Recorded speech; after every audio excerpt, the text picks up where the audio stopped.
اهلا بكم اخواتي، عاملين ايه؟ اهلا بكم مع محمد بدوي، اياد محمد بدوي. انا عندي امتحانات، فبحاول ان انا اقدم لكم فيديوهات والله بقدر الامكان، فانتوا ساعدوني برضو باللايك وياريت تشتركوا في القناة. قصة النهاردة بتتكلم عن الرسالة المجهولة والثقة المكسورة. مش هطول عليكم اكتر من كده، ويلا بينا نخش في القصة.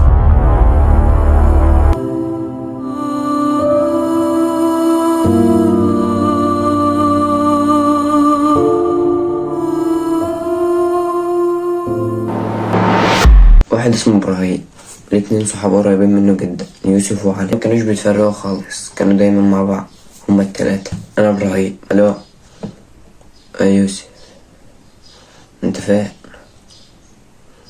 ماشي، طب رن على علي وتعالوا لي، انا مستنيكم تحت قدام البيت اهو. نروح نلعبوا ماتش بلاي ستيشن كده. ماشي، متأخرش، يلا مستنيك. اتأخرت ليه؟ امال علي فين؟ ممكن بيقول لي انت عايز تنام ولا ايه؟ اه والله يا عم، هو كان بيقول لي هيجيب بس حاجة وجاي على طول. ماشي، طب يلا بقى نروح البلاي ستيشن قدام.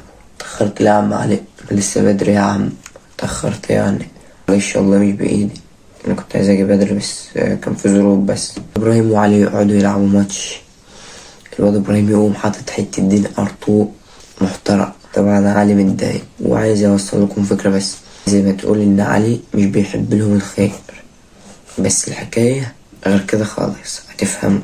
طبعا هما يمشوا عشان يروحوا يصبحوا الصبح، يرنوا على بعض عشان يروحوا الجامعة مع بعض. عندهم أول محاضرة، فإبراهيم كان شاطر جدا طبعا، عمال يجاوب في المحاضرة وكده. فطلع برا المحاضرة بقى، لا بس أقولك، انت كنت حكاية النهاردة يا ابني، انت دحيح الدفعة بتاعنا يا عم. ولا دحيح ولا حاجة، الواحد كان بيذاكر له بس شوية وخلاص، عادي يعني.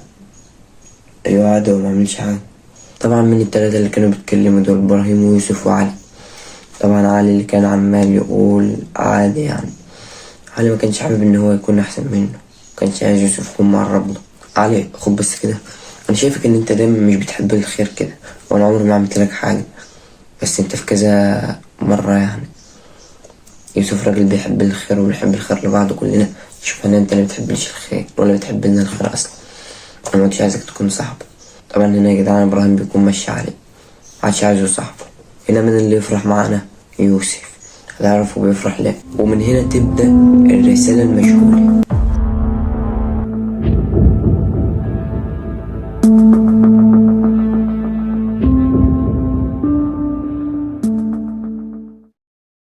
تيجي رسالة لإبراهيم على تليفونه على الواتساب، مكتوب فيها متفكرش إنه صاحبك، هيجيلك يوم وتعرف. إبراهيم عرف يوسف على طول. طبعا يوسف يقوم قايل له احنا لازم نشوف حل للحوار ده. طبعا يوسف مش مطمن برضه. إبراهيم وهو بيفتح كتاب الجامعة كده، يلاقي ورقة صغيرة مكتوب فيها احذر منه. هنا إبراهيم شك أكتر وكان مرعوب. تعدى أيام عليهم، إبراهيم كان بيقع في مشاكل دايما، بس مين اللي ورا المشاكل ده الله أعلم، هنعرف بعدين. إبراهيم ويوسف كانوا رايحين يسهروا في مكان شعبي.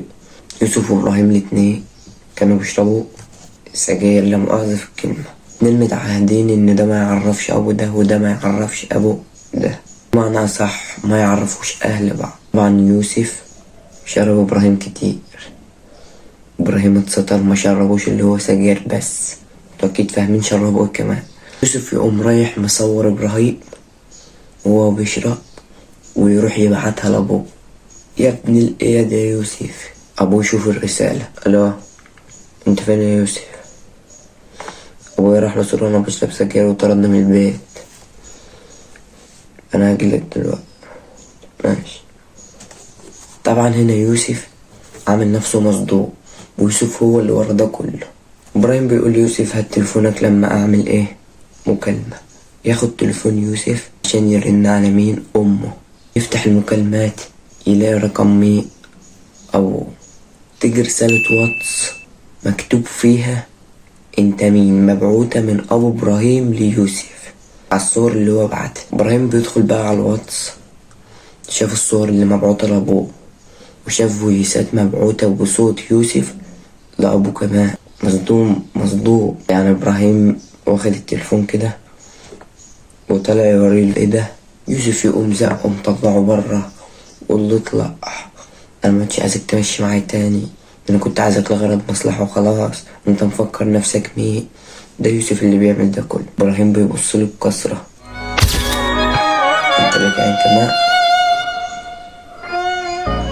إبراهيم هو طالع ماشي يجيله رسالة على الواتس، يفتح الرسالة يلاقي مكتوب في الرسالة ايه؟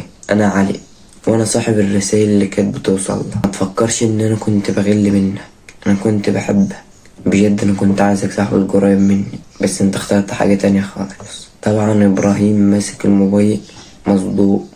بعدها بيوم إبراهيم راح بيت عند جدته، فقرر إن هو تاني يوم يصبح يروح لعلي عشان يصالحوا على اللي حصل ده كله. وهو طالع ماشي يجيله مكالمة تليفون، يفتح التليفون يرد يلاقي واحدة بتبكي هتموت من العياط وبتقول له علي توفى، علي توفى.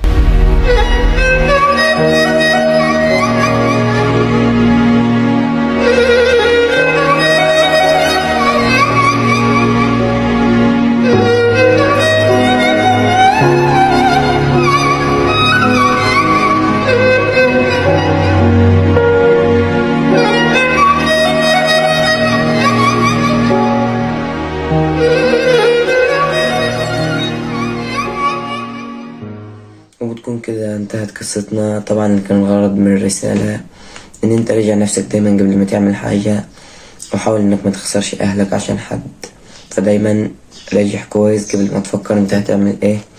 يا رب القصة تكون عجبتكم، ولو انتوا وصلتوا لحد هنا واستنوني في فيديوهات جاية. بس ايه، ممكن معرفش انزل الفترة دي قد كده عشان الامتحانات. اشوفكم على خير.